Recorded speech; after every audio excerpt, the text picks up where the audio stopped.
Mon cœur battait la chamade quand Madame Dubois, ma chef de nuit, m'a annoncé le changement.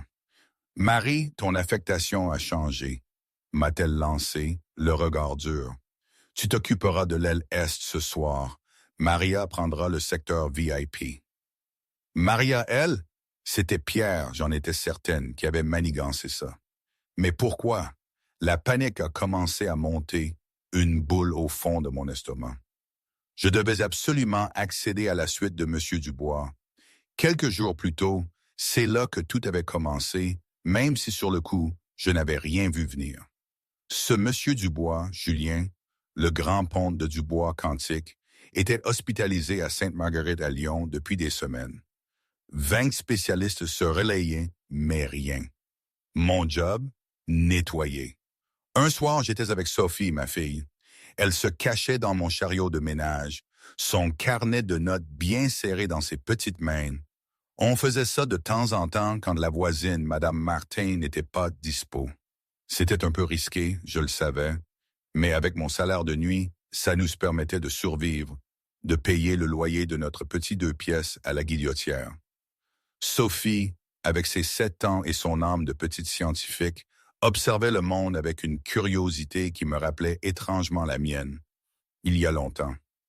Elle passait son temps à dessiner ses observations et à faire des expériences avec des choses du quotidien. À la maison, c'était le royaume des volcans en vinaigre et des cristaux de sel sur des ficelles. Ce soir-là, alors que je nettoyais le couloir du service VIP, Florence, l'infirmière de nuit, m'avait interpellé. La suite VIP a besoin d'un coup de frais, encore des miettes de ses riches visiteurs. Et Mitchell, garde ta petite ombre hors de vue. Peterson est de garde. J'ai senti mes joues rougir. On pensait être discrètes, Sophie et moi. J'avais acquiescé, traînant mon chariot vers la suite, un peu honteuse mais déterminée. À l'intérieur, M. Dubois dormait, sa respiration difficile. C'était moins une chambre d'hôpital qu'une suite de luxe, remplie d'équipements médicaux high-tech et de meubles sur mesure. Une image m'a frappé. Cet homme, jadis sur toutes les couvertures de Forbes, si puissant, maintenant si diminué. Je me suis dit que nos vies étaient tellement différentes. Lui reconnu pour son génie. Moi avec un potentiel peut-être similaire, mais dont la trajectoire avait été brisée. J'ai vite chassé cette pensée et me suis mise au travail. Sophie, invisible derrière les flacons de produits, observait. C'est elle qui, plus tard, a mis le doigt sur quelque chose. « Ça sent drôle, maman, dans cette pièce », m'avait-elle chuchoté en rentrant à la maison.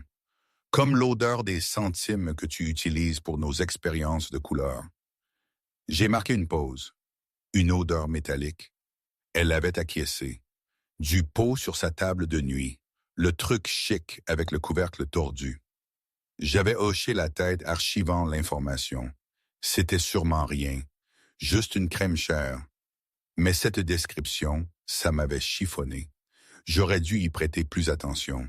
Je crois que c'était un mardi, ou peut-être un mercredi. Je ne suis plus si sûr. Enfin, peu importe, le détail, c'est ce pot. Ici, je dois faire une pause, un instant pour souffler. Cette histoire, ou plutôt ce que j'ai vécu, c'est complètement dingue quand j'y repense. Moi, Marie, la femme de ménage qui se retrouve à mener une enquête de toxicologie, genre espionne de l'ombre, pendant que des pontes de la médecine passent à côté de l'évidence. On est d'accord, c'est absurde. Je veux dire, j'avais laissé tomber l'ENS Lyon il y a des années, presque diplômé en chimie, pour m'occuper de mes frères et sœurs après l'accident de mes parents. Et là, me revoilà né dans des produits ménagers, à déduire un empoisonnement. Qui aurait pu imaginer un scénario pareil? Dans mon quartier, on aurait dit que c'était un coup monté par un scénariste un peu trop imaginatif.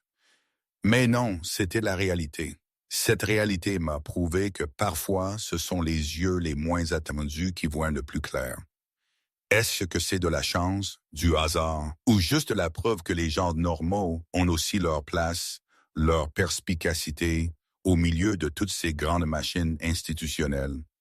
Je ne sais pas. Honnêtement, même aujourd'hui, J'ai du mal à démêler le vrai du faux, le courage de la simple survie. Tout s'est enchaîné si vite que je n'ai eu le temps de me poser aucune question. Juste agir, comme une évidence. Quoi qu'il en soit, il fallait continuer. Retour à mes torchons. 2 nuits plus tard, j'étais de nouveau dans le service VIP, seul cette fois. Sophie était chez Madame Martin. L'ambiance était tendue, les médecins allaient et venaient, l'air de plus en plus inquiet. Monsieur Dubois allait de plus en plus mal. Perte de cheveux, engourdissement, faiblesse musculaire progressive. Ces analyses sont incompréhensibles. J'avais entendu Dr. Leroy, le plus jeune de l'équipe, confier à un collègue. Rien dans son passé qui explique ça. Pas d'exposition chimique, pas de voyage étrange, rien. J'avais fait mon travail, l'air invisible, comme d'habitude. C'était de ma stratégie de survie. Quelque chose en moi me disait qu'il fallait explorer l'intuition de Sophie. Je me suis glissé dans le local de rangement des produits à la recherche d'une réponse. J'y ai trouvé des nettoyants industriels avec des avertissements sur les métaux lourds. L'odeur métallique, le souvenir des cours de toxicologie à l'ENS Lyon m'est revenu. J'avais toujours été fasciné par ça, les poisons lents, les symptômes insidieux. J'ai eu un frisson. C'est peut-être un peu bizarre à raconter comme ça, mais parfois, la nuit, quand je n'arrivais pas à dormir dans notre petit appartement trop bruyant, je revoyais des formules chimiques, des réactions en chaîne, des choses qui n'avaient plus rien à faire dans ma vie quotidienne. Des fragments de mon ancienne vie, de celle que j'aurais pu avoir. Je pensais à mon père qui disait toujours « Méfie-toi des belles promesses, Marie ». Il parlait des marchands sur le marché de la Croix-Rousse, mais maintenant, je comprenais. Le luxe, les promesses, tout ça. Tout semblait trop beau, trop parfait, et la perfection, ça n'existe pas. Ça, je l'avais appris. Pendant que je divaguais, la porte s'est ouverte brusquement. « Madame Dubois, Mitchell, vous faites une pause? » J'ai reposé ma bouteille. Je réapprovisionnais mon chariot, madame. Elle a noté quelque chose sur son carnet. Monsieur Dubois, un visiteur, il faudra s'occuper de sa chambre après. Son ton n'admettait pas de réplique. En ressortant, j'ai croisé Pierre Lefebvre, l'ancien rival de Julien Dubois, maintenant son ami et allié. Son sourire était charmant, mais ses yeux ne souriaient jamais. En passant, j'ai capté une trace de son parfum cher, mêlé à autre chose. Une légère note métallique, la même que Sophie avait sentie. À l'intérieur de la suite, un nouveau pot de la même crème était sur la table de chevet. Une autre fournée, plus forte cette fois, disait une carte à l'écriture familière, celle de Pierre. J'ai regardé les mains de Julien. Ses ongles avaient une teinte jaunâtre. Ses gencives étaient pâles, métaux lourds. C'était un flash. Tout s'était connecté dans ma tête. Les symptômes, l'odeur, les indices de Sophie. C'était absurde. Je n'étais qu'une femme de ménage. Mais je savais, mon cœur s'est emballé. Les experts du monde entier l'auraient déjà décelé, non? Sauf que certains métaux lourds ne se manifestent pas dans les tests standards. Et si c'était ça? D'un coup d'œil rapide vers la porte, j'ai osé. J'ai prélevé un petit échantillon de la crème sur un mouchoir propre et l'ai glissé dans ma poche. À ce moment, les moniteurs de Julien se sont mis à sonner plus vite. J'ai appuyé sur le bouton d'appel et le personnel médical a afflué. De l'embrasure de la porte, j'ai vu Pierre Lefebvre près du poste des infirmières, l'air préoccupé, mais avec une étrange satisfaction dans sa posture. Le chef Roussel, l'agent de sécurité, lui a parlé. Pierre s'est présenté comme le plus vieil ami de Julien. En partant, son regard a croisé le mien. J'ai vu un éclair de calcul dans ses yeux, vite masqué. Ma peau s'est hérissée. Cette nuit-là, en rentrant à la maison, Sophie m'attendait. « Maman, j'ai fait un nouvel indicateur de couleur », avait-elle lancé fièrement. J'ai souri, mais mon esprit était ailleurs. Dans ma poche, le mouchoir. J'ai fait un test rudimentaire avec les produits qu'on avait à la maison. Le changement de couleur n'était pas une preuve irréfutable, mais ça suggérait la présence de quelque chose d'anormal. Le lendemain matin, après avoir déposé Sophie à l'école, j'ai passé des heures à la bibliothèque, à la section sciences. Les parallèles avec les symptômes de Julien Dubois étaient trop troublants pour être ignorés. Le soir même, alors que je préparais le dîner, Sophie m'a montré un dessin dans son carnet. Je dessine l'homme malade et le visiteur, maman, a-t-elle expliqué. Regarde ça, c'est l'homme au lit et tous les docteurs. Et ça, c'est l'homme qui apporte le pot qui sent le centime. Je me suis penché. Sophie avait capturé la scène avec une précision déconcertante. Quand as-tu vu le visiteur? Tu n'étais pas avec moi hier soir. L'autre fois, a-t-elle répondu, quand j'étais caché dans ce chariot. Il est entré pendant que tu nettoyais la salle de bain. Il a mis quelque chose dans le pot et l'a mélangé avec un petit bâton. Ensuite, il m'a vu regarder et il a souri, mais ce n'était pas un gentil sourire. Elle m'a regardé avec ses grands yeux sérieux. C'était un faux sourire, comme quand Tommy à l'école dit qu'il partage. Mais en fait, non. Un frisson glacial m'a parcouru. Il l'avait vu. Il a même chuchoté quelque chose. « Quoi ?» ai-je demandé, essayant de ne pas trembler. Il a dit que le cerveau de l'homme malade était déjà cassé avant qu'il ne tombe malade, et qu'il ne passerait pas la fusion, même s'il était en bonne santé. Une fusion? La fusion tech-fusion dont j'avais entendu parler? La fusion qu'il voulait absolument empêcher, il me semble. Ça, c'était ma certitude, enfin, ma mémoire est un peu floue sur l'ordre exact des choses. Mais c'était ça, l'enjeu principal, le nœud de l'intrigue, si on peut dire. La nuit suivante, impossible de dormir. Si mes soupçons étaient fondés, si Julien était empoisonné par cette crème, qui me croirait, moi, la femme de ménage, contre un ponte de la tech? Les risques pour mon emploi, ma réputation, la survie de Sophie étaient énormes. Pourtant, un homme était en train de mourir. Ce savoir pesait lourd. Le lendemain soir, je suis arrivé à l'hôpital avec un nouveau sentiment de détermination et un petit sac plastique dans ma poche. Il contenait le nécessaire pour un test plus concluant. Des filtres à café, des cotons-tiges et un indicateur maison au jus de chou rouge que Sophie m'avait aidé à préparer. Juste un projet scientifique d'enfant pour l'œil non averti. Madame Dubois m'a interpellé. « En avance, Mitchell. » J'ai prétexté les transports. Soit, mais sachez que tout l'étage est sous haute sécurité ce soir. Monsieur Dubois a eu un autre épisode grave ce matin. Minimal de personnel exigé. Puis, avec un ton plus menaçant, j'ai remarqué que vos pauses étaient plus longues. L'hôpital fonctionne avec précision, Mitchell. La mise en garde était claire. Quand je suis arrivé à l'étage VIP, un agent de sécurité contrôlait les accès. James, que je connaissais du service des urgences. J'ai salué. Madame Dubois m'a dit que j'étais toujours autorisé pour le nettoyage de nuit. Il a à peine regardé mon badge. « Allez-y, Marie, mais faites vite. Les médecins reviennent dans 30 minutes. » À l'intérieur, l'état de Julien avait empiré.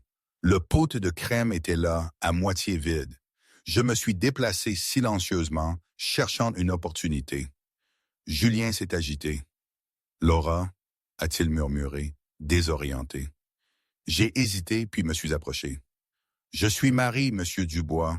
Je nettoie juste votre chambre. » Ses yeux se sont ouverts et son regard, bien que faible, s'est posé sur moi avec une lucidité surprenante. « Vous êtes là toutes les nuits, » a-t-il dit doucement.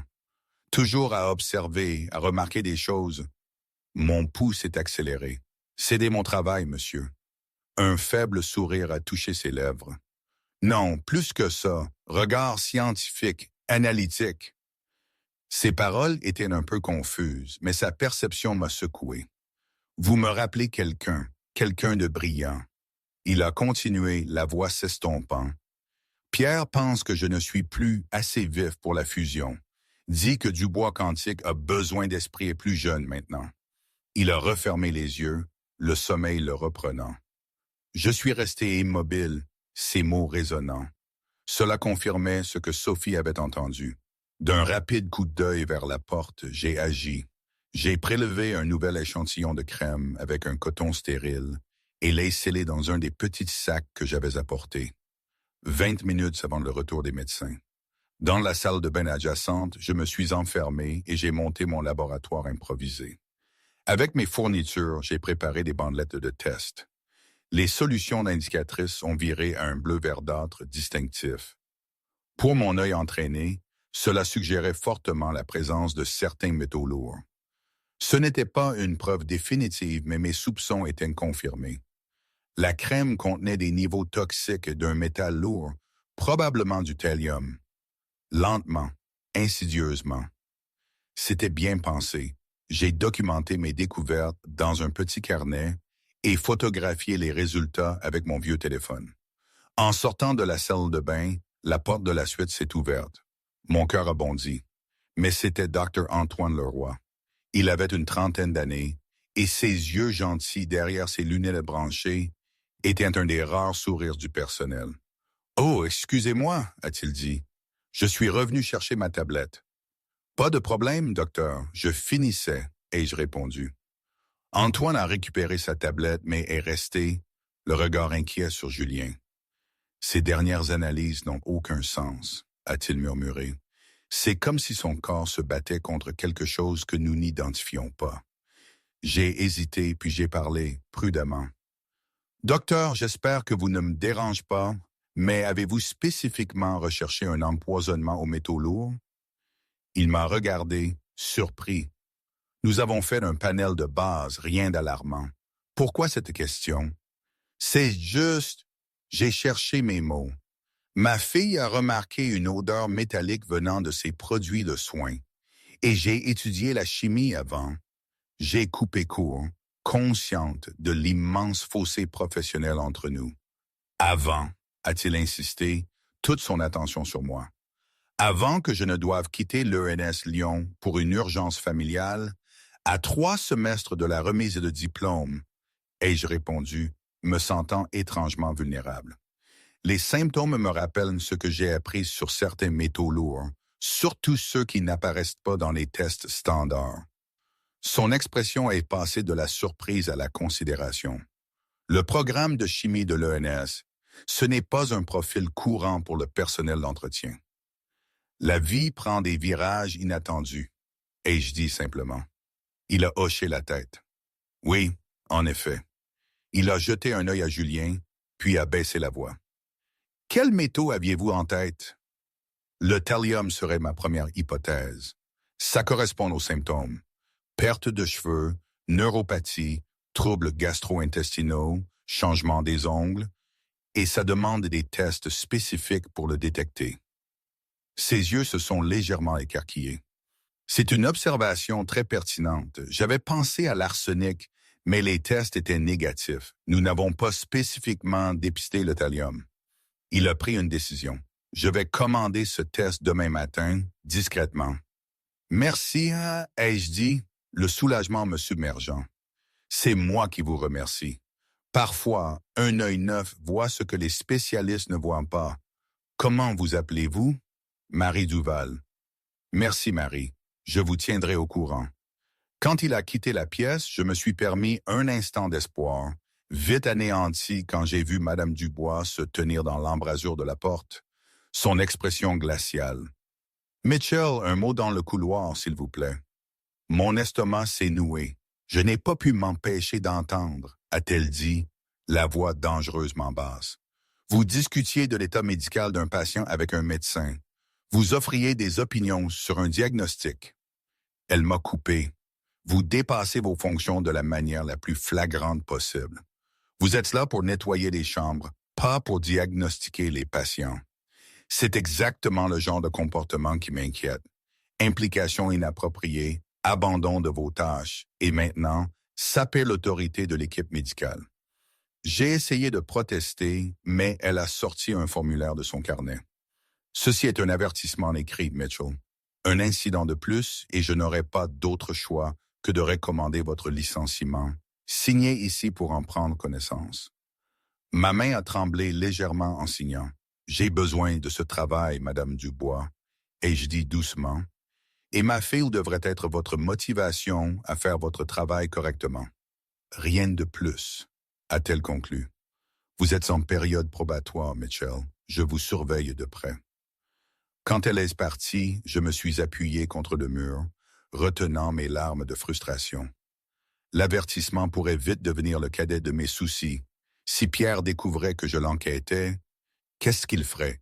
Plus tard dans la nuit, Antoine m'attendait à la sortie du personnel. « Marie » m'a-t-il appelé. « J'ai réfléchi à ce que vous avez dit. La théorie du thallium correspond mieux que tout ce que nous avons envisagé. Je vais faire les tests demain, mais j'aimerais en savoir plus sur vos observations. » J'ai jeté un regard nerveux autour de moi. « Je suis déjà sur une corde raide, docteur. Madame Dubois m'a donné un avertissement ce soir. » Antoine a froncé les sourcils. « C'est ridicule. Vous avez fourni un éclairage médical précieux. » J'ai esquissé un sourire amer. Dans cet hôpital, ce n'est pas considéré comme précieux. C'est considéré comme inapproprié. « Eh bien, je ne suis pas d'accord, » a-t-il dit fermement. « Et je voudrais en savoir plus. Accepteriez-vous de me rencontrer à la cafétéria demain, avant votre service? Apportez toutes vos notes. » J'ai hésité, pesant le risque contre l'état de Julien. « D'accord, ai-je fini par accepter. Mais j'ai une condition. Cela reste entre nous jusqu'à ce que nous ayons des preuves. Je ne peux pas me permettre de perdre ce travail, Dr. Leroy. Ma fille dépend de moi. »« Appelez-moi Antoine, » a-t-il répondu. « Et vous avez ma parole, demain à 16 heures. » J'étais en avance à la cafétéria, mon sac serré sur mes notes et les dessins de Sophie. J'avais fait des recherches toute la matinée. Antoine est arrivé pile à 16 heures. « Merci d'être venu, » a-t-il dit. « J'ai commandé le test spécialisé au thallium ce matin. Les résultats devraient arriver demain. »« C'est une bonne nouvelle, » ai-je répondu. « Avez-vous dit à quelqu'un d'autre pour le test? »« Juste le labo, mentionné confidentiel. Il a examiné mon visage. »« Madame, vous êtes vraiment inquiète pour votre travail, n'est-ce pas? »« Pas seulement le travail, » ai-je admis, baissant la voix. « Si mes soupçons sont corrects, si quelqu'un empoisonne délibérément Monsieur Dubois, alors nous parlons de tentative de meurtre. Ça devient dangereux. » Son expression s'est assombrie. « Vous pensez que c'est intentionnel, pas une exposition environnementale? » J'ai sorti le carnet de Sophie. Ma fille a vu son visiteur, Pierre Lefebvre, ajouter quelque chose à la crème quand personne n'était là. J'ai raconté les observations de Sophie sur l'odeur métallique et les événements. « Attendez, » a interrompu Antoine, choqué. « Votre fille était dans la chambre d'hôpital. » J'ai avoué à contre-cœur. « Parfois, je dois l'emmener quand la garde n'est pas possible. Elle reste cachée dans mon chariot. Ce n'est pas l'idéal, je sais, mais je suis mère célibataire. » Son ton était sans jugement. Son père est parti quand je lui ai dit que j'étais enceinte. Mes parents sont morts dans un accident il y a 8 ans et j'ai dû abandonner l'ENS pour m'occuper de mes jeunes frères et sœurs. Je suis tout ce que Sophie a et ma prime de nuit paye notre loyer. Antoine a assimilé ça, puis s'est reconcentré sur le carnet. Ce dessin est remarquablement détaillé pour une enfant de 7 ans. Sophie a un esprit scientifique, ai-je dit avec une fierté discrète. Elle remarque tout, catalogue tout. On fait des expériences à la maison. J'ai ajouté, hésitante. C'est comme ça que j'ai pu tester la crème. Je lui ai montré mes résultats. Avec un vrai équipement de labo, on pourrait le confirmer. Mais même ces tests simples montrent une teneur en métal anormal dans ce qui devrait être un produit cosmétique de base. Antoine a étudié mes notes avec un émerveillement croissant. C'est un travail impressionnant avec des ressources minimales. Il m'a regardé. Vous auriez fait une chimiste exceptionnelle, Marie. J'aurais essayé, ai-je dit simplement, réprimant la douleur familière des opportunités perdues. Parlez-moi de la relation entre Dubois et Lefebvre, a dit Antoine. J'ai fait des recherches. Ils étaient rivaux pendant des décennies, ai-je expliqué. 2 visions de la tech opposées. Dubois veut améliorer l'humain, créer plus de connexions. Lefebvre est plus sur le remplacement des systèmes humains par l'IA. Jusqu'à l'année dernière, a noté Antoine. Quand ils se sont réconciliés au sommet tech de Lyon, l'entreprise de Lefebvre était en difficulté. Dubois lui a tendu la main, un projet collaboratif qui a fait remonter le cours de ses actions. Mais Dubois reste la force dominante, ai-je observé. Et maintenant, il négocie une énorme fusion avec Fusion Tech qui ferait de lui la figure la plus puissante de l'informatique quantique mondiale. Une fusion dont Lefebvre ne fait pas partie, a ajouté Antoine sombrement. Si Dubois devenait incapable, que se passerait-il pour Dubois Quantique? Le Conseil retarderait la fusion, ai-je raisonné. Dans l'incertitude, les cours de l'action chuterions. Quelqu'un avec des informations pourrait acquérir le contrôle à prix réduit. Quelqu'un comme un ancien rival devenu ami qui sait exactement ce qu'il advient de la santé de Dubois, a conclu Antoine d'un air sombre. Nous sommes restés un instant en silence. Il nous faut des preuves, ai-je finalement dit, des preuves concrètes et irréfutables que la crème contient du thallium et que Lefebvre l'ajoute intentionnellement. Le test au thallium devrait confirmer la première partie, a répondu Antoine, mais prouver l'implication de Lefebvre sera plus difficile. J'ai ressorti le carnet de Sophie. Sophie a tout suivi à sa manière. Antoine a examiné le registre enfantin mais méthodique. Des bonshommes souriants ou tristes marquant l'état de Julien, de petits symboles de peau indiquant les visites de Pierre. Le schéma était indéniable. Quelques heures après chaque visite de Pierre et l'application de nouvelles crèmes, l'état de Julien s'aggravait. C'est convaincant, mais toujours circonstanciel, a dit Antoine réticent.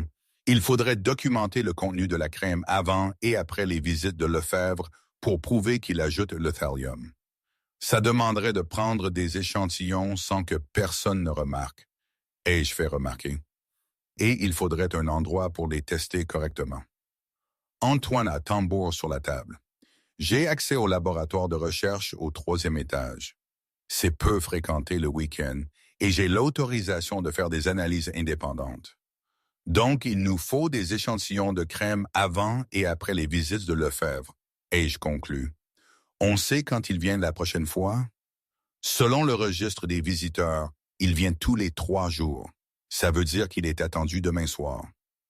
Antoine a hésité puis a ajouté « Il y a autre chose. Le conseil d'administration de l'hôpital se réunit demain matin pour discuter du cas de Dubois. Dr. Bernard veut le transférer à l'hôpital Foch en dernier recours. Si ça arrive, notre fenêtre d'enquête se ferme. J'ai senti une vague d'urgence. Alors, nous devons agir maintenant. Je peux prendre un échantillon et dans mon service ce soir, avant l'arrivée de Lefebvre demain. Et j'accéderai au labo demain soir, a convenu Antoine. Après votre service, rejoignez-moi là-bas. Nous analyserons les 2 échantillons. En rangeant nos affaires, Antoine s'est arrêté. Marie, vous comprenez le risque que vous prenez. Si nous nous trompons... Je comprends, et je dis doucement. Mais je sais aussi ce que j'ai vu, ce que Sophie a vu. Et je ne peux pas simplement regarder un homme mourir quand je pourrais peut-être l'empêcher. Antoine a hoché la tête lentement. Soit dit en passant, je pense que vous faites preuve de plus de courage et d'intégrité que la plupart des gens, avec bien plus de sécurité et d'influence. Ce n'est pas une question de courage, ai-je répondu, pensant à Sophie. C'est montrer à ma fille que la vérité compte. Que rester les bras croisés pendant que quelqu'un souffre n'est pas acceptable, peu importe qui l'on est. Cette nuit-là, j'ai effectué mes tâches avec une attention accrue, prélevant discrètement un petit échantillon de crème quand la chambre de Julien était momentanément vide. Je l'ai étiqueté et scellé, puis l'ai caché dans mon casier. Près de la fin de mon service, en nettoyant le poste des infirmières, j'ai entendu 2 médecins parler de Julien. Bernard pousse pour le transfert à Foch, a dit l'un. Lefebvre s'y oppose, a répondu l'autre. Il dit que le voyage serait trop stressant. Il est étrangement impliqué pour un simple ami. Eh bien, il a fait un don substantiel au service de neurologie la semaine dernière, a commenté le premier. Bernard le traite comme un roi depuis. Mes soupçons se sont cristallisés. Pierre s'attirait les bonnes grâces de l'administration tout en gardant Julien sous son influence. Le lendemain matin, j'ai déposé Sophie à l'école avec un câlin plus serré que d'habitude. « Tout va bien, maman ?» a-t-elle demandé. Tout va bien, ma chérie. Je serai peut-être un peu en retard pour te chercher aujourd'hui. Madame Martin viendra te chercher. Tu aides l'homme malade avec l'odeur de Saint-Im? A demandé Sophie innocemment. J'ai hésité, puis me suis agenouillé à sa hauteur. Sophie, tu te souviens de nos discussions sur faire ce qui est juste, même quand c'est difficile? Elle a hoché la tête solennellement. C'est ce que j'essaie de faire, ai-je expliqué. Parfois, les grandes voient des problèmes qu'ils doivent essayer de résoudre, même si ça fait peur. Comme quand tu as réparé la voiture de M. Dupont quand personne ne croyait au drôle de bruit, a-t-elle demandé. J'ai souri à la comparaison. Un peu comme ça. Sophie a réfléchi, puis a sorti son carnet de sciences. Tiens, il y a toutes mes observations pour les preuves. Ce geste m'a presque arraché des larmes. Merci, petite scientifique. C'est peut-être exactement ce dont nous avons besoin. En arrivant pour mon service du soir, le nœud de tension dans mon ventre s'est resserré. Les couloirs étaient électriques, le personnel s'agitait, des agents de sécurité partout dans ce service VIP. Qu'est-ce qui se passe? Ai-je demandé à une infirmière familière. Réunion d'urgence du conseil prolongé, a-t-elle répondu. Quelque chose sur le plan de soins de M. Dubois. Act Bernard et M. Lefebvre se sont pas mal pris la tête, d'après ce que j'ai entendu. Mon pouls s'est accéléré. Pierre était à la réunion. Ah oui, il a fait son numéro toute la journée. Un discours sur les vœux de Dubois de rester ici à Lyon. Entre nous, Bernard avait l'air furieux, mais Lefebvre a eu gain de cause. Le transfert à Foch est annulé pour l'instant. C'était donc confirmé. Pierre s'ingéniait à maintenir Julien sous sa coupe. Alors que je me dirigeais vers le vestiaire, Madame Dubois m'a intercepté. « Mitchell, un instant. » J'ai dû me forcer à paraître calme. Avait-elle découvert l'échantillon manquant? Savait-elle pour mon rendez-vous avec Antoine? « Votre affectation a changé, » a-t-elle annoncé, consultant son carnet. « Vous irez à l'aile Est ce soir. Maria s'occupera du VIP. » Mon sang s'est glacé. Mais j'ai été affecté au VIP pendant des mois. Je connais les protocoles. Vous remettez en question les décisions de la direction? A-t-elle lancé, les sourcils haussés. Non, j'ai cherché une objection plausible. Monsieur Dubois est pointilleux sur l'agencement de sa chambre. Il s'est habitué à ma routine de nettoyage. Monsieur Dubois est à peine conscient, Mitchell. Je doute qu'il critique les méthodes de ménage. Ce changement vient directement de l'administration. Monsieur Lefebvre a spécifiquement demandé notre personnel le plus expérimenté pour le service VIP ce soir. Maria a de l'ancienneté. Les implications m'ont frappé de plein fouet. Pierre avait-il remarqué mes observations? Se doutait-il de mon implication? Ou était-ce simplement un mauvais timing? Y a-t-il un problème, Mitchell? A demandé Madame Dubois, notant ma détresse. J'ai vite retrouvé mon calme. Pas de problème, je me rends tout de suite à l'aile Est. Et Mitchell, a-t-elle ajouté, sa voix soudain moins hostile. Vos performances ont été adéquates récemment. Continuez comme ça et je reconsidérerai l'avertissement dans votre dossier. Ce quasi-compliment inattendu m'a à peine touché, ma panique grandissant. Je devais prévenir Antoine du changement et trouver un moyen d'accéder au service VIP pour le deuxième échantillon. Sans cette preuve comparative, nous n'aurions rien de concluant. Dans le vestiaire, j'ai envoyé un SMS à Antoine avec mon vieux téléphone à clapette. Affectation changée. Pas accès VIP, Lefebvre a demandé. Suspect. Sa réponse est arrivée quelques minutes plus tard. Rendez-vous cafétéria maintenant. Urgent. J'ai trouvé Antoine à la même table, son expression préoccupée. Le test au thallium est revenu positif, a-t-il dit sans préambule. Des niveaux significatifs dans le sang de Dubois. J'ai tout documenté mais pas encore rapporté officiellement. Ça confirme notre théorie, ai-je dit, un mélange de validation et d'effroi. Mais il nous faut toujours prouver que Lefebvre en est la source, et maintenant, je ne peux pas accéder à la chambre. Ce n'est pas tout, a continué Antoine, baissant la voix. Dubois a eu un autre épisode ce matin. Une arythmie grave. Le cardiologue estime qu'il ne lui reste que quelques jours si nous ne pouvons pas identifier et éliminer la source de l'empoisonnement.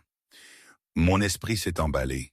Il nous faut cet échantillon ce soir, après la visite de Lefebvre. C'est notre seule chance de prouver qu'il ajoute le thallium. Comment? Vous êtes réaffecté. Et Lefebvre a spécifiquement demandé Maria pour le service VIP. La frustration d'Antoine était palpable. Attendez, ai-je dit, une idée se formant. Maria est-elle au courant de tout ça? Non, on a gardé ça entre nous. Elle et moi sommes amis, ai-je expliqué, l'espoir renaissant. Elle a déjà couvert mes services quand Sophie a été malade. Peut-être qu'elle me laisserait prendre sa place pendant 1 heure, juste assez longtemps pour obtenir l'échantillon après le départ de Lefebvre. C'est risqué, a averti Antoine. Si Madame Dubois le découvre, tout est risqué à ce stade, ai-je fait remarquer, mais nous manquons de temps et d'options. Nous avons rapidement échafaudé un plan. J'approcherai Maria pour échanger les services brièvement après la visite prévue de Pierre à 20 heures. Antoine préparerait le labo pour des tests immédiats une fois l'échantillon en main. Nous nous retrouverions à 22 heures pour analyser les 2 échantillons côte à côte. Il y a encore une chose, a dit Antoine, hésitant. J'ai examiné l'historique médical complet de Dubois. Le déclin cognitif que Lefebvre a mentionné à votre fille, ce n'est étayé par aucune preuve médicale. Les fonctions neurologiques de Dubois étaient parfaitement normales avant le début de cette maladie. La déclaration de Lefebvre était soit une erreur, soit une justification, ai-je terminé d'un air sombre, sa façon de rationaliser ce qu'il fait. En nous séparant, j'ai senti le poids de la responsabilité. Tout reposait sur les preuves de cette nuit. Trouver Maria fut plus facile que prévu. Elle était en pause dans la salle du personnel, les pieds sur une chaise. « Marie, j'ai entendu que Madame Dubois t'avait réaffectée, a-t-elle dit. Cette femme change d'avis plus vite que je ne change l'eau de ma serpillière. En fait, c'est de ça que je voulais te parler, ai-je commencé avec prudence. J'ai besoin d'une énorme faveur. J'ai expliqué que Sophie avait laissé un dessin spécial pour M. Dubois, une carte de bon rétablissement sur laquelle elle avait travaillé dur et que j'avais promis de la livrer ce soir. Je sais que ça paraît bête, ai-je conclu, mais ça signifierait beaucoup pour ma fille. Est-ce qu'on pourrait échanger nos sections pour une demi-heure ce soir, vers 20h30? Maria m'a regardé pensivement. Madame Dubois piquerait une crise si elle le découvrait. Elle ne le saura pas. Je serai entré et sorti avant que quiconque ne remarque, ai-je promis. S'il te plaît, Maria, Sophie sera effondrée si son dessin n'est pas livré. Maria a soupiré, puis a souri. D'accord, rendez-vous près de l'ascenseur de service à 20h30. Tu auras exactement 30 minutes avant que je doive commencer les dernières rondes. Merci, ai-je dit avec une gratitude sincère. Je te dois une fière chandelle. Assure-toi juste que ta petite fille sache que son art est apprécié, a répondu Maria chaleureusement. Le premier obstacle étant franchi, j'ai effectué mon service dans l'aile est, mon esprit rivé sur le plan. À 20h25, je me suis dirigé vers l'ascenseur de service, guettant le moindre signe de Madame Dubois. Maria est arrivée à 20h30 pile. La voie est libre. Lefebvre vient de partir il y a 5 minutes. Il avait l'air pressé. Timing parfait, ai-je dit, acceptant la carte de Maria. Je serai de retour avant 21h. Prends ton temps. Madame Dubois est en réunion de budget jusqu'à 21h30. Ne te fais juste pas prendre. Je me suis rendu rapidement, mais nonchalamment, au service VIP, faisant un signe de tête aux gardes de sécurité qui me reconnaissaient. Dans la chambre de Julien, il dormait agité, sa respiration laborieuse. Le pot de crème était sur la table de chevet, le couvercle légèrement de travers, récemment utilisé. Travaillant vite, j'ai pris un échantillon à l'aide du récipient stérile fourni par Antoine, replaçant soigneusement le couvercle exactement comme je l'avais trouvé. Tandis que je scellais l'échantillon, Julien s'est agité. « Qui est là ?» a-t-il murmuré, sa voix à peine audible. J'ai figé, puis me suis approché. « C'est juste moi, Monsieur Dubois. » Marie, du personnel de nettoyage. Ses yeux se sont entr'ouverts, imprécis, mais cherchant mon visage. Marie, l'observatrice, avec l'esprit scientifique. J'étais surprise qu'il se souvienne de notre bref échange. Oui, c'est moi. Quelque chose ne va pas, a-t-il chuchoté. Ça empire après qu'il visite. Mon cœur s'est emballé. Julien lui-même avait remarqué le schéma. Monsieur Dubois, vous souvenez-vous quand vous avez commencé à utiliser la crème que Monsieur Lefebvre vous apporte? La crème de pierre, a murmuré Julien, sa voix s'estompant. Pour la douleur, ça a commencé après que j'ai refusé de retarder la fusion. Il a dit que j'étais trop têtu. Ses yeux se sont refermés. Laura l'aurait vu. Elle a toujours vu clair en lui. J'ai doucement touché sa main. Monsieur Dubois, nous essayons de vous aider. Dr. Leroux et moi, nous enquêtons sur la crème. Nous pensons qu'elle vous rend malade. Les doigts de Julien se sont faiblement refermés autour des miens. Intelligent, vous deux. J'ai fait confiance à la mauvaise personne. Sa respiration a ralenti alors qu'il retombait dans le sommeil, mais ses derniers mots chuchotés étaient clairs. Preuves, il faut des preuves. L'échantillon en sécurité dans ma poche, j'ai rapidement terminé les tâches de nettoyage. J'allais vers la porte quand je suis tombé nez à nez avec Pierre Lefebvre, qui me regardait avec un calcul froid. « Vous n'êtes pas la personne de ménage habituelle », a-t-il observé, sa voix douce mais ses yeux perçants. J'avais spécifiquement demandé Mademoiselle Maria ce soir. Ma bouche s'est asséchée, mais j'ai gardé mon sang-froid. Elle a dû gérer une urgence dans l'aile est, je la remplace temporairement. Pierre est entré complètement dans la pièce, réduisant la distance entre nous avec des pas délibérés. Intéressant, je vous ai déjà remarqué, vous savez, toujours là pendant mes visites, toujours à observer. J'ai gardé mon expression neutre. Je fais juste mon travail, monsieur. J'en doute, a-t-il répondu, son regard dérivant vers la table de chevet où se trouvait le pot de crème. Les gens comme nous reconnaissent l'ambition chez les autres. Vous n'êtes pas juste n'importe qui, n'est-ce pas, mademoiselle Mitchell? Duval? Ai-je corrigé, luttant pour garder ma voix stable. Marie Duval. Duval, a-t-il répété, comme pour l'enregistrer dans sa mémoire. Dites-moi, mademoiselle Duval, aimez-vous travailler ici, nettoyer après les autres? Cela semble, en dessous de quelqu'un avec votre intelligence évidente. La question était un piège. J'ai choisi mes mots avec soin. Ça paye les factures, et tout le monde mérite de la dignité, quel que soit son travail. Pierre a souri, mais son sourire n'atteignait pas ses yeux. Dignité? Oui, Max était toujours préoccupé par la dignité. La dignité humaine face à l'avancée de la technologie. C'est un concept désuet, ne trouvez-vous pas? Comme la vie privée ou la vérité. Je suis restée silencieuse. L'échantillon me brûlait la poche. « Eh bien, » a finalement dit Pierre, brisant le silence tendu, « ne me laissez pas vous retenir de vos fonctions temporaires. Je viens de réaliser que j'avais oublié de dire quelque chose d'important à Max à propos de notre projet. Un moment d'intimité, si vous permettez. » Je n'ai eu d'autre choix que de partir.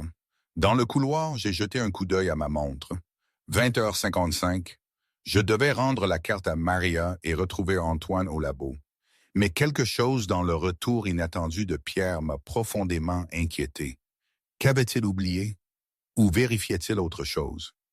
J'ai hésité devant la porte, partagé entre mon plan immédiat et un sentiment croissant de danger. Par la petite fenêtre de la porte, j'ai vu Pierre se pencher sur Julien, lui parlant à l'oreille, bien que l'homme semblât toujours inconscient. Puis, d'un rapide coup d'œil vers la porte, Pierre a fouillé dans la poche de sa veste et en a sorti une petite fiole.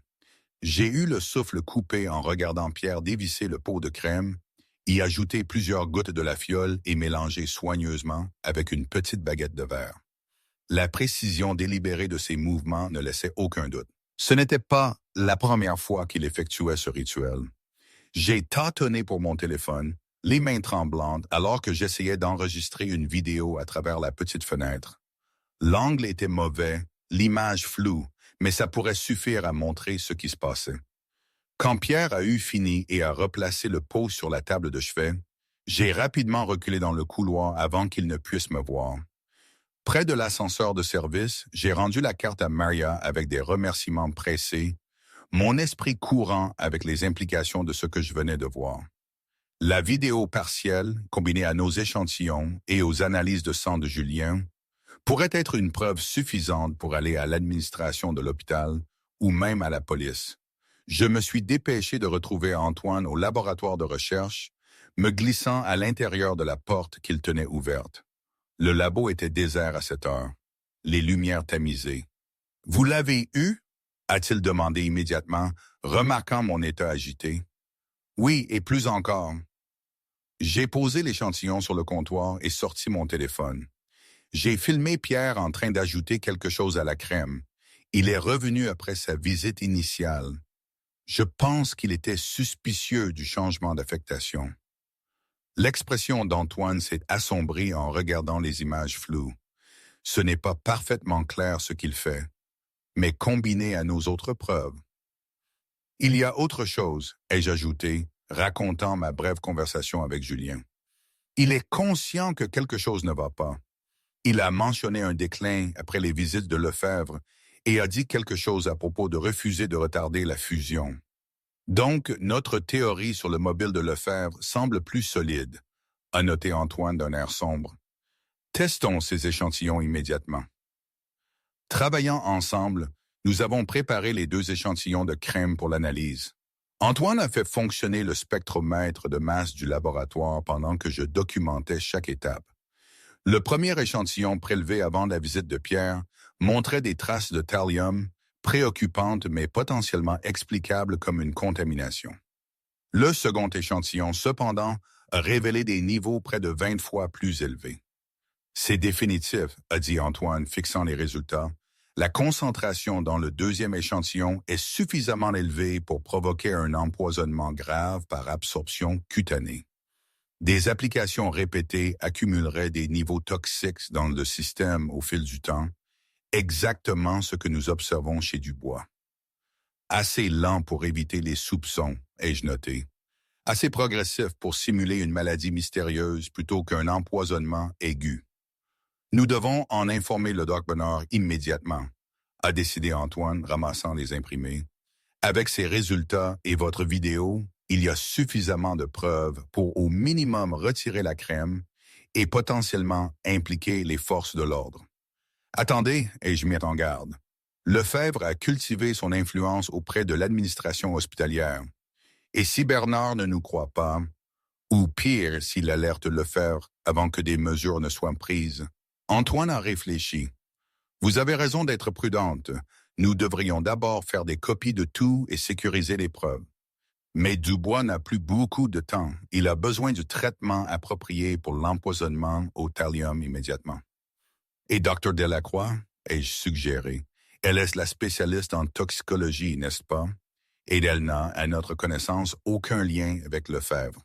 Bonne idée, a convenu Antoine. Je l'appelle tout de suite. Pendant qu'Antoine s'écartait pour passer l'appel, j'ai soigneusement étiqueté et emballé nos échantillons et résultats. Le carnet de Sophie était ouvert à côté de moi, ses observations enfantines servant maintenant de chronologie cruciale de l'empoisonnement. J'ai ressenti un mélange de fierté et d'anxiété.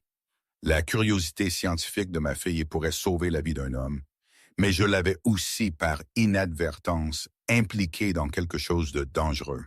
« Dr. Delacroix arrive », a annoncé Antoine, revenant à la paillisse. Elle amène le chef de la sécurité de l'hôpital, quelqu'un en qui elle a entièrement confiance. Ils seront là dans 15 minutes. J'ai hoché la tête, soulagé mais toujours mal à l'aise. Que faisons-nous jusque-là?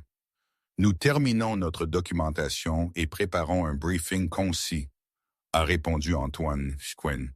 Nous devons tout présenter clairement et irréfutablement. Alors que nous travaillions côte à côte, organisant nos preuves, j'ai été frappé par la fluidité de notre collaboration en équipe. Mon bagage en chimie complétait son expertise médicale. Dans une autre vie, une autre réalité, cela aurait pu être mon travail quotidien, plutôt qu'une dangereuse exception à ma routine de nettoyage. Dark Delacroix est arrivé à l'heure promise, une femme au visage sévère d'une cinquantaine d'années, accompagnée d'un homme grand en uniforme de sécurité, le chef Roussel. Dr. Leroy a reconnu Delacroix d'un ton sec, et mademoiselle Duval, je présume. À mon signe de tête, elle a continué. Je crois comprendre que vous avez fait une découverte sérieuse concernant l'état de M. Dubois. Oui, docteur, a répondu Antoine, prenant les devants. Nous avons des preuves que M. Dubois est systématiquement empoisonné au thallium, administré par une crème topique fournie par son associé, Pierre Lefebvre. Nous avons méthodiquement présenté nos découvertes, les analyses de sang, les échantillons comparatifs de crème, les résultats du spectromètre de masse, ma vidéo de téléphone, le carnet d'observation de Sophie et les propres commentaires de Julien sur son déclin après les visites. L'expression du Dr. Delacroix est restée impassible, mais le chef Roussel a laissé échapper un léger sifflement en voyant les relevés du spectromètre. Ces niveaux sont indéniables, a finalement dit Delacroix, et le schéma est cohérent avec un empoisonnement intentionnel. Elle s'est tournée vers Roussel. Cela nécessite une action immédiate sur plusieurs fronts. Le chef de la sécurité a hoché la tête sombrement. Je contacte la police de Lyon. C'est une tentative de meurtre, purement et simplement. La première priorité est les soins du patient, a déclaré Delacroix fermement. Dubois a besoin d'une thérapie au bleu de Prusse, à commencer immédiatement pour lier et éliminer le thallium. Je m'en occuperai personnellement. Elle m'a regardé avec un respect nouveau. Votre formation en chimie s'est avérée inestimable, mademoiselle Duval, bien que je doive demander comment une ancienne étudiante en chimie de l'ENM s'est-elle retrouvée à travailler à l'entretien de l'hôpital? La vie a pris un virage inattendu, ai-je répondu simplement. Responsabilité familiale. Delacroix a hoché la tête pensivement. Eh bien, vos instincts scientifiques restent vifs. Peu de gens auraient fait ces liens, même avec une formation médicale. Alors que nous finalisions notre plan d'action, la porte du labo s'est ouverte brusquement. Mon cœur a fait un bond alors que Madame Dubois entrait, le visage masqué de fureur. « Mitchell, je vous ai cherché partout », a-t-elle claqué. « Maria a avoué que vous avez échangé les affectations sans autorisation. C'est un motif de licenciement immédiat. » Elle s'est arrêtée net, réalisant enfin la présence du docteur Delacroix et du chef Roussel. Qu'est-ce qui se passe ici? Votre employé de nettoyage a potentiellement sauvé la vie de M. Dubois, a déclaré Delacroix froidement, tout en exposant un crime grave. Madame Dubois a cligné des yeux, confuse. Je ne comprends pas. Vous comprendrez, l'a assuré Roussel. Pour l'instant, je vous suggère d'aider plutôt que d'entraver nos efforts. Alors que la réalité de la situation frappait Madame Dubois, son expression est passée de la colère à l'incrédulité.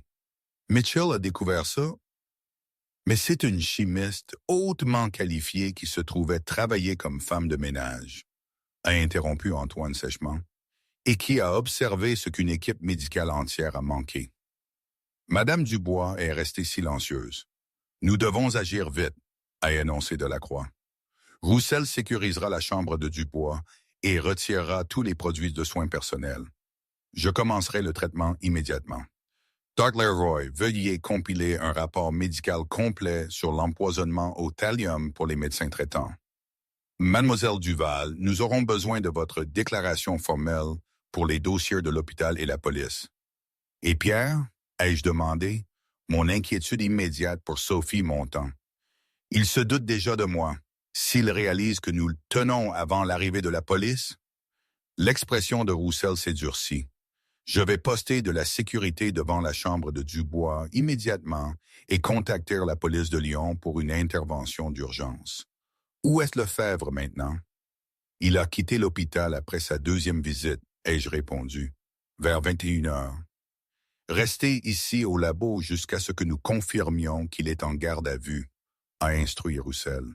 C'est sécurisé et nécessite un badge d'accès. Les heures suivantes se sont déroulées dans un tourbillon d'activités. J'ai fourni ma déclaration pendant que Dr. Delacroix commençait le traitement d'urgence pour Julien. Les images de surveillance de l'hôpital ont été récupérées, confirmant mes observations du schéma répété de Pierre. La police de Lyon est arrivée et a sécurisé la chaîne de preuves, prenant des déclarations formelles de toutes les personnes impliquées. Vers minuit, le chef Roussel est revenu au labo où j'attendais avec Antoine.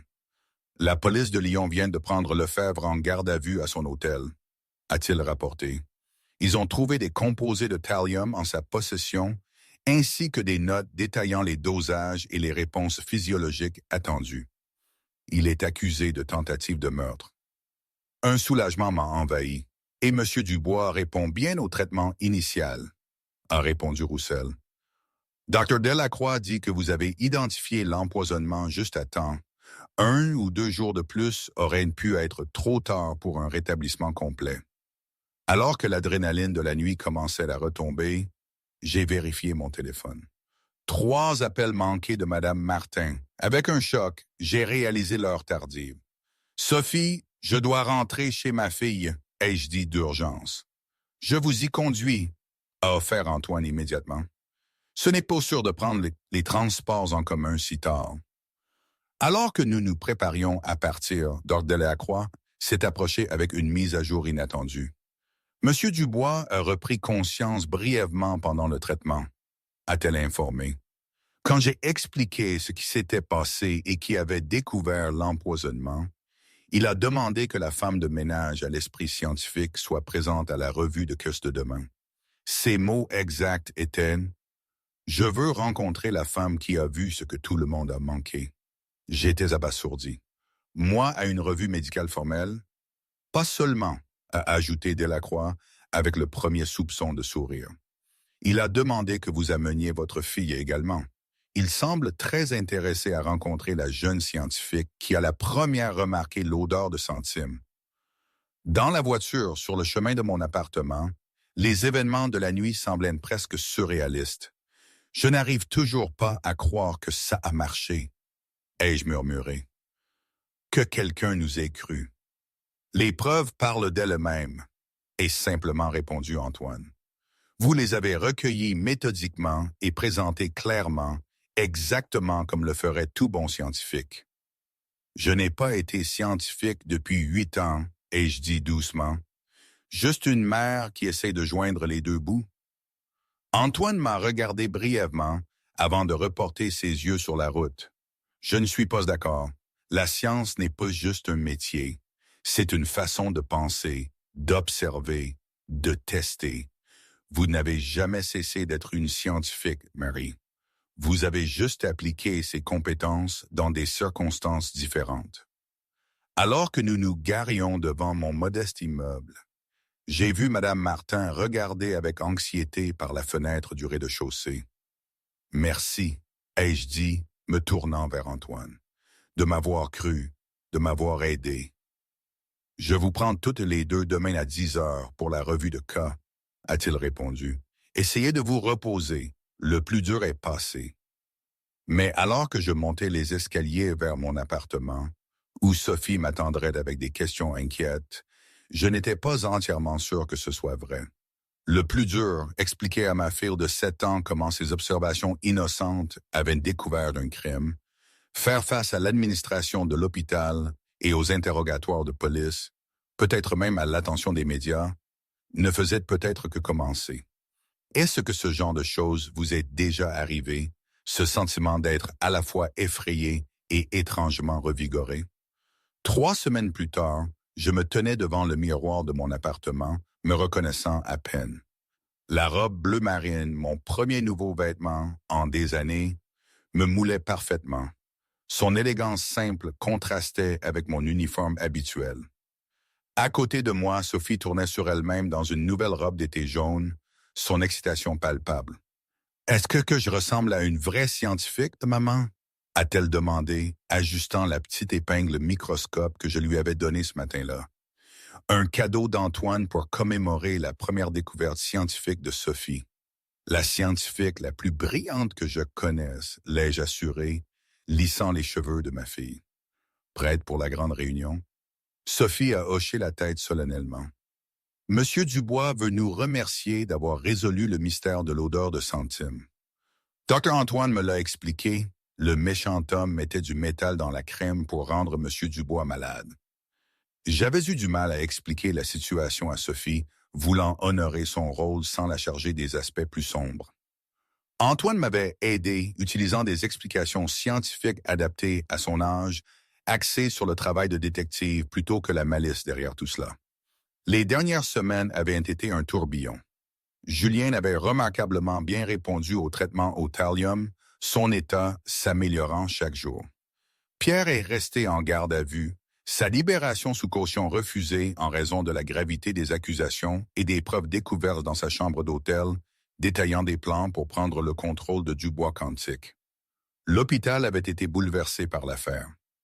Le Dr. Bernard a d'abord tenté de minimiser mon rôle, suggérant dans les premières déclarations à la presse que l'enquête diligente de l'équipe médicale avait conduit au diagnostic. Ce récit s'est rapidement effondré lorsque le Dr. Delacroix et Antoine ont refusé de participer à ce que Delacroix a appelé sans détour un replâtrage révisionniste. Je m'attendais à perdre mon emploi, quel que soit mon rôle dans l'exposition du crime. Au lieu de cela, à ma surprise, j'avais été mis en congé administratif payé en attendant un examen de votre contribution, selon la lettre maladroitement formelle des ressources humaines. Un coup à la porte a annoncé l'arrivée d'Antoine. Lui aussi était habillé plus formellement que d'habitude, en costume gris anthracite et cravate bleue. « Le service de voiture nous attend en bas », a-t-il dit, souriant au salut excité de Sophie. Dubois a insisté pour l'envoyer. Il a dit que c'était le moins qu'il puisse faire. L'élégante voiture noire nous a conduits non pas à l'hôpital, mais au siège de Dubois Quantique en centre-ville de Lyon, une tour de verre étincelante avec le logo distinctif de l'entreprise. Dans le hall, un agent de sécurité nous a accueillis par notre nom. « Monsieur Dubois vous attend à l'étage exécutif », a-t-il dit, nous escortant vers un ascenseur privé. Il attendait cette réunion toute la semaine. L'étage exécutif était étonnamment chaleureux et accueillant, moderne dans sa conception, mais avec des coins salons confortables, des plantes et de l'art abstrait qui créaient une atmosphère pensive plutôt que stérile. Julien Dubois nous attendait dans une salle de conférence ensoleillée. Bien qu'encore plus mince que sur ses photos d'avant l'empoisonnement, il semblait remarquablement rétabli, alerte, sa couleur revenue, debout sans aide. À ses côtés se tenait une femme plus âgée que j'ai reconnue comme Claire Dubois, sa femme et directrice des opérations de l'entreprise. « Enfin », a dit Julien chaleureusement, tendant la main d'abord à moi, puis s'agenouillant légèrement pour serrer la main de Sophie avec le même sérieux. Les esprits scientifiques derrière le mystère. Asseyez-vous, s'il vous plaît, nous avons beaucoup à discuter. Au cours de l'heure suivante, Julien a exprimé sa profonde gratitude, écoutant attentivement alors qu'Antoine et moi racontions tout le processus d'enquête. Sophie lui a fièrement montré son carnet, qu'il a examiné avec un intérêt sincère. Des compétences d'observation remarquables, a-t-il commenté, tournant les pages avec soin. Le schéma est clair quand il est correctement documenté. Vous avez un talent naturel pour la méthode scientifique, jeune femme. Sophie a rayonné sous les éloges. Maman m'a appris. Elle fait des expériences avec moi à la maison parce qu'elle n'a pas pu finir de devenir scientifique. Julien a levé un sourcil, me regardant. Pas pu finir? Programme de chimie de l'ENS. J'ai expliqué brièvement. Les circonstances familiales sont intervenues. Julien a hoché la tête pensivement. Dr. Leroy a mentionné quelque chose à ce sujet. 3 semestres avant l'obtention du diplôme, je crois. Oui, ai-je confirmé, me demandant pourquoi ce détail lui semblait important. Eh bien, a dit Julien, échangeant des regards avec sa femme, cela nous amène au but de la réunion d'aujourd'hui. Claire et moi avons discuté d'une manière appropriée d'exprimer notre gratitude, non seulement pour avoir sauvé ma vie, ce qui est inestimable, mais pour le rappel de quelque chose que j'ai longtemps défendu dans la philosophie de notre entreprise, qui est que le génie existe partout, a répondu Julien, pas seulement dans des institutions prestigieuses ou des endroits attendus, que l'observation et l'innovation peuvent venir de n'importe qui, étant donné l'opportunité appropriée. Il s'est penché en avant, son expression sincère. Mademoiselle Duval, Marie, vos actions exemplifient précisément les principes sur lesquels j'ai construit cette entreprise. Le potentiel humain amélioré par l'opportunité, non remplacée ou négligée. Claire Dubois a pris la parole pour la première fois, sa voix chaleureuse mais professionnelle. Nous aimerions vous offrir un poste chez Dubois Quantique, Marie, un rôle dans notre division de recherche en toxicologie nouvellement créée. Le poste comprendrait un financement pour compléter les exigences de votre diplôme à l'ENS, avec un emploi du temps flexible pour tenir compte de vos responsabilités parentales. Je suis resté stupéfaite, l'offre dépassait tout ce que j'avais imaginé. Je ne sais pas quoi dire. Il y a plus, a continué Julien. Nous créons une fondation éducative pour les personnes dont le parcours universitaire a été interrompu par des obligations familiales ou des difficultés financières. La première initiative sera un programme de bourse pour les parents qui retournent dans les domaines STEM. Et Claire a ajouté avec un sourire dirigé vers Sophie, et un programme complémentaire appelé Jeunes observateurs pour les enfants montrant des aptitudes scientifiques, ateliers de week-end, programme d'été, opportunités de mentorat. Nous aimerions le nommer en votre honneur à toutes les deux, a dit Julien doucement. L'initiative Duval, si vous êtes d'accord. J'ai senti des larmes monter dans mes yeux. C'est incroyablement généreux. C'est incroyablement nécessaire, a corrigé Julien gentiment. Le talent est gaspillé chaque jour parce que l'opportunité n'est pas également distribuée. Votre histoire a mis en lumière cette réalité de la manière la plus personnelle possible. Sophie a tiré ma manche. Ça veut dire que tu peux redevenir scientifique, maman? Pour de vrai? La question a cristallisé le moment. J'ai regardé le visage plein d'espoir de ma fille, puis le sourire encourageant d'Antoine et enfin les Dubois qui attendaient patiemment ma réponse. Oui, ai-je répondu fermement. Je pense que oui. Julien a hoché la tête satisfait. Excellent. Dr. Leroy a déjà accepté de siéger au conseil consultatif de l'initiative, apportant son expertise médicale tout en conservant son poste à l'hôpital. Ses yeux ont pétillé, bien que je soupçonne que son intérêt ne soit pas purement professionnel. J'ai senti la chaleur monter à mes joues alors qu'Antoine se raclait la gorge maladroitement. La réunion s'est conclue sur des détails pratiques. Je commencerai à temps partiel tout en complétant mes exigences de diplôme. Sophie serait inscrite au programme de garde d'enfants sur place de l'entreprise. La fondation serait lancée dans 6 mois, me donnant le temps de m'adapter à mon nouveau rôle. Alors que nous nous préparions à partir, Julien m'a retenu, me demandant un mot en privé. « Il y a autre chose que vous devriez savoir », a-t-il dit une fois que nous étions seuls. Le conseil d'administration de l'hôpital m'a contacté, cherchant des conseils sur la façon de gérer l'aspect relations publiques de cette situation. Ils étaient particulièrement préoccupés par le fait qu'un membre du personnel de nettoyage ait essentiellement éclipsé toute leur équipe médicale. J'ai soupiré. Je m'attendais à quelque chose comme ça. Leur proposition initiale était de minimiser votre rôle ou de le présenter comme un effort collaboratif dirigé par le personnel médical, a confirmé Julien. J'ai refusé de coopérer avec tout récit qui diminuerait votre contribution. En fait, j'ai clairement fait savoir que toute tentative de le faire entraînerait mon objection très publique. Merci, ai-je dit simplement. Ne me remerciez pas encore, a répondu Julien avec un soupçon de malice. J'ai peut-être aussi suggéré que leur pratique de dotation en personnel et leur culture hiérarchique mériteraient d'être réexaminées et que Mme Dubois pourrait bénéficier d'une formation sur la sensibilité. Je n'ai pas pu m'empêcher de rire à l'image. Elle n'est pas si mauvaise, vous savez, juste rigide peut-être. Mais je comprends qu'elle a été remarquablement arrangeante depuis la réunion d'urgence du Conseil concernant l'incident. Julien a souri. Parfois, les systèmes ont besoin de perturbations pour évoluer. Devant le bâtiment, Antoine attendait avec Sophie, qui expliquait fièrement son épingle microscope à un agent de sécurité. « Prête pour la prochaine étape ?» m'a-t-il demandé en me rejoignant. « Je crois que oui, » ai-je répondu, prenant la main de Sophie. « Il y a beaucoup à digérer. Un jour à la fois, » a suggéré Antoine. En parlant de ça, Bart, vous deux, ça vous dit une glace? Il y a un excellent glacier près du parc de la Tête d'Or. Glace, a acclamé Sophie. Décision prise. Alors que nous marchions dans les rues animées du centre-ville, vers le parc, je ressentais une étrange nouvelle sensation. La possibilité.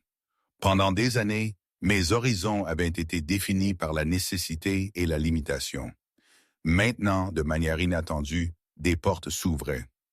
J'ai pensé, a dit Antoine avec désinvolture alors que nous marchions, Sophie sautillant en avant à vue. L'initiative Duval aura besoin de programmes éducatifs, d'activités scientifiques conçues pour différentes tranches d'âge. Vos expériences à la maison avec Sophie sont exactement le genre d'approche que nous aimerions développer. J'ai souri. Tu m'offres déjà un autre travail? Je n'ai même pas commencé le premier. Pas un travail, a-t-il clarifié. Une collaboration. J'ai le bagage médical, vous avez l'expertise en chimie et le don de rendre des concepts complexes accessibles aux enfants. Ensemble, nous pourrions créer quelque chose de remarquable. Ensemble, ai-je répété, testant le mot. Après des années à porter tous les fardeaux seuls, le concept semblait à la fois étranger et étonnamment juste. J'aimerais ça. 6 mois plus tard, je me tenais dans le nouvel espace rénové de la Fondation Dubois Quantique, regardant Sophie démontrer une réaction chimique changeant de couleur à un groupe d'enfants aux yeux écarquillés, les premiers participants au programme Jeunes Observateurs. Derrière les enfants, des parents de l'initiative d'éducation pour adultes observaient, prenant des notes pour leurs propres études. Au mur derrière eux était accrochée une simple plaque métallique. Aux esprits qui voient ce que les diplômes ne peuvent enseigner. J'ai senti une présence à côté de moi et me suis tourné pour trouver Madame Dubois, désormais inscrite elle-même au programme d'éducation pour adultes après un changement de carrière inattendu. Je ne me suis jamais vraiment excusé, a dit l'ancienne superviseure doucement, de ne pas vous avoir vu clairement. On manque tous des choses parfois, ai-je répondu. L'important, c'est d'être prêt à regarder à nouveau. De l'autre côté de la pièce, Antoine a croisé mon regard et a souri chaleureusement. Leur collaboration avait évolué au-delà des programmes éducatifs, s'épanouissant en une relation construite sur le respect mutuel et un but partagé. La semaine prochaine, ils se joindraient à nous pour nos expériences traditionnelles du dimanche, désormais menées dans mon nouvel appartement, avec un équipement de sécurité approprié et un vrai microscope pour Sophie. Julien lui-même visitait occasionnellement la fondation, entièrement rétabli et plus engagé que jamais dans sa vision de la technologie améliorant le potentiel humain plutôt que de le remplacer. La fusion avec Fusion Tech avait eu lieu, créant la plus grande entité d'informatique quantique centrée sur l'humain au monde. Dans les interviews, il attribuait souvent son frôlement avec la catastrophe à la clarification de la direction philosophique de son entreprise. Alors que la démonstration se terminait, Sophie s'est précipitée, le visage rougi d'excitation. « Maman, tu as vu? L'expérience de tout le monde a changé de couleur, comme on a pratiqué. » « J'ai vu, petite scientifique, » ai-je affirmé, embrassant ma fille. « Tu es une excellente enseignante. » Dr. Antoine a dit que le mois prochain, je pourrais leur montrer l'expérience de l'électricité, a continué Sophie avec enthousiasme. Et il a dit que bientôt, on pourra visiter ton nouveau laboratoire à l'ENS. C'est ça, ai-je confirmé. Mon programme d'achèvement de diplôme progressait bien. La remise de diplôme n'était plus qu'à quelques mois, au lieu d'un rêve lointain.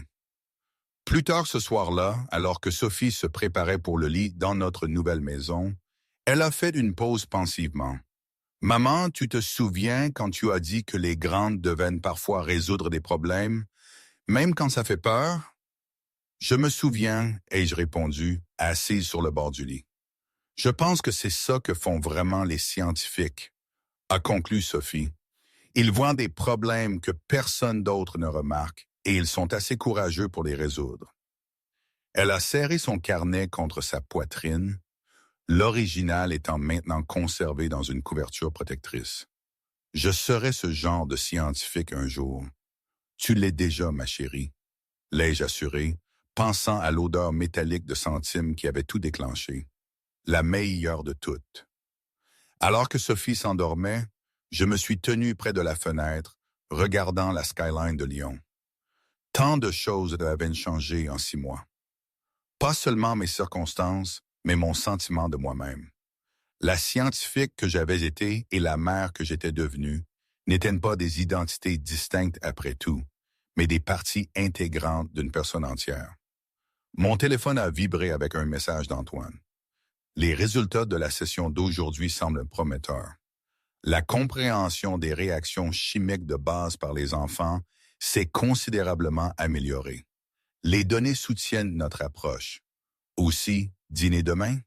J'ai souri et tapé en retour. Les données nécessitent une enquête approfondie. Dîner confirmé. La méthode scientifique au travail. J'ai pensé, observation, hypothèse, expérimentation, conclusion. Cela avait résolu un mystère, sauvé une vie et ouvert de manière inattendue un nouveau chapitre dans ma propre histoire que j'écrivais maintenant non par nécessité, mais par choix. Le carnet de Sophie reposait ouvert sur le bureau, son écriture enfantine capturant l'essence de tout ce qui s'était passé. Voir, écrire, tester. C'est ainsi que tout avait commencé et c'est ainsi que tout continuerait. Je n'ai pas la certitude d'un conte de fées, personne ne l'a, je crois.